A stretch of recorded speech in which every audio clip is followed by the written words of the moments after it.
એક દિવસ રાજા સત્યવ્રત નદીમાં સ્નાન કર્યા હતા ત્યારે તેમની હથેળીમાં એક નાની માછલી આવી. માછલીએ રાજાને વિનંતી કરી, આવ, મોટી માછલીઓ મને ખાઈ જશે. દયાળુ રાજાએ માછલીને નાના પાત્રમાં રાખી, પરંતુ માછલી સતત મોટી થતી ગઈ. થોડા સમય પછી રાજાએ તેને તળાવમાં મૂકી, પછી નદીમાં અને અંતે સમુદ્રમાં છોડવી પડી. ત્યારે રાજા સત્યવ્રતને સમજાયું કે આ કોઈ સામાન્ય માછલી નથી.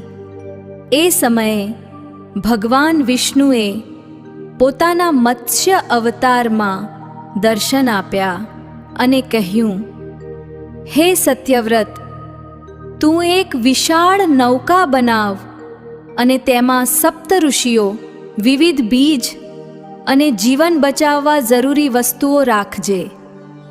થોડા દિવસો પછી ભયંકર પ્રલય શરૂ થયો. ચારે તરફ પાણી જ પાણી થઈ ગયું. ત્યારે ભગવાન વિષ્ણુ વિશાળ મત્સ્ય સ્વરૂપમાં પ્રગટ થયા. રાજા સત્યવ્રતે શેષનાગ વડે નૌકાને ભગવાન મત્સ્ય સાથે બાંધી દીધી.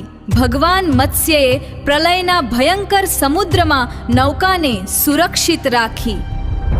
પ્રલય પૂર્ણ થયા પછી નૌકા નૌબંધન પર્વત પર આવીને સ્થિર થઈ.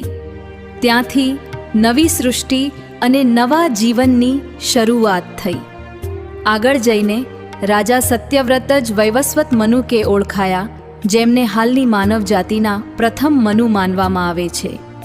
આ રીતે ભગવાન વિષ્ણુએ પોતાના પ્રથમ મત્સ્ય અવતારમાં સમગ્ર સૃષ્ટિ અને ધર્મની રક્ષા કરી.